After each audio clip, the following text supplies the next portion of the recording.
know that it's true. The devil is working on your kids. And he's working on you.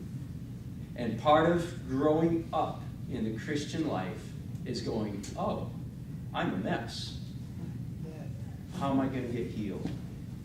And I'm just going to, if I don't get any further than this, maybe as far as I need to go this morning, is this, you have, and this sounds like self-striving, forgive me, I don't know how else to put it. You have to want to be healed. You have to be bound and determined, I am not going to stay in this crappy place where I am. I am going to get better. That's number one. First, know that you're messed up. Number two, have a determination to get out of messed up. That's about as psychological as almost as I dare go. Matthew 8:17. What's Matthew 8:17 say? This was to fulfill what was spoken to Isaiah the prophet. He himself took our infirmities and carried away our diseases. Is that good? We have hope, folks.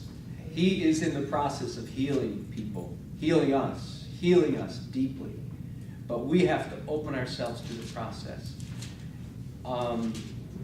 Again, I was just so keenly in this place this week of being so aware that I need to continually go hard after God, go hard after, and I'm sorry, I know it sounds like striving, so and this analogy may not work for you, but I need to go hard after open face, vulnerable, honest before my Papa, before my God. No holds barred, no lies, no hiding, just here I am, take me. And I need to do that again and again and again.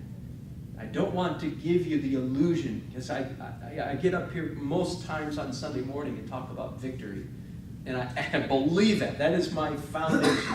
I absolutely believe. But I don't want to give the illusion of, oh, well, he lives on a different planet than I live on. I do not. But I am keenly aware that I am continually needing, what do you call them, God sightings?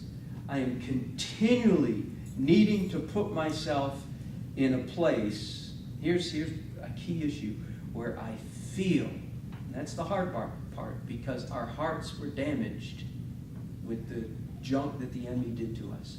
Our feelers were twisted. If we were ants, somebody took our antenna and they don't work so good anymore. Froward heart.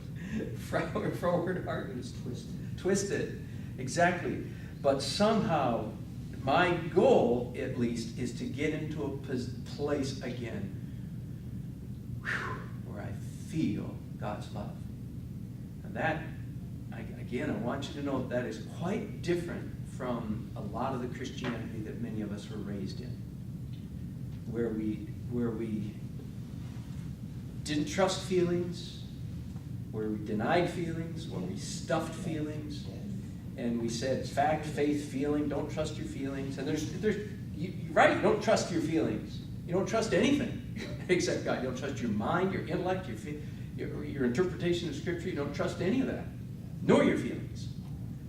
You trust only that there's a Father in heaven who's crazy about you, likes you, wants you, affirms you, enjoys you, is excited about you, and you need to get into that place where you feel that again. Taste and see that the Lord is good. Taste it. Taste it. And I don't know what you have to do to get in that place. I mean, I have some hunches. You've heard them before. That is usually a quiet kind of place. You know? Every time I come up to a stoplight next to one of those guys, it's almost always a guy, with the big speakers, and my car vibrates along with his. I guess I'm, and it's not just a matter of taste in music. I know that there's some serious issues going on over there. And there's times I like loud music. I play loud music. It's so funny. Musicians are funny. They all want the other guy to turn down. They want to play loud. That's what musicians are.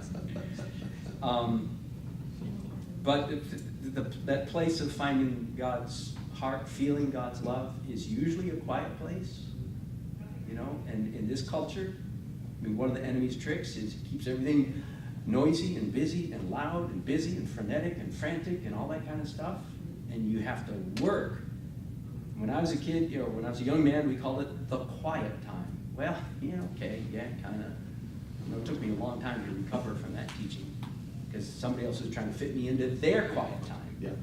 So I'm not trying to fit you into mine. You know, one of my best is out on the road jogging, and believe me, it is slow jogging, which is slogging most of the time these days. But that's really good for me. That's a quiet place for me where I can hear, feel, and seek. While I'm being autobiographical, the other best quiet time for me often is God wakes me up. I've taken to blaming him when I wake up in the middle of the night or early morning. But I have learned, I think I've learned, I made a habit of saying, okay, you want to play, or you want to talk to me. I honestly feel like it's like, oh, I do not want to get up. And sometimes I do, and sometimes I don't. I don't want to make you think I'm all like holy Joey, whatever. But I do feel like sometimes God says, if you get up, I'll talk to you. And sometimes I still go to sleep. But sometimes I get up and I grab my journal and my Bible and I go somewhere else and sit and say, okay, talk. And sometimes I get a lot, sometimes I get a little. But, you know, that's one of my best. I need to feel, I absolutely am desperate to feel God's love for me today, now. That's what heals my soul. And I'm sure we could talk a lot more about strategies and tactics and so on to feel that.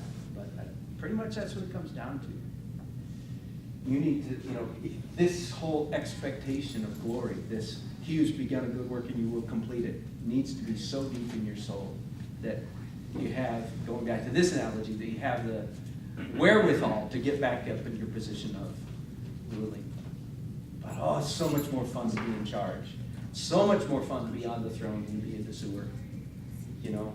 And like the things that happened to me this week, the sadness that threatened to knock me down and keep me out. I recognized, no, I mean, I feel sad, but not, you know, I feel sad for them. I'm not going to embrace it. I'm not going to let that ooze into my soul.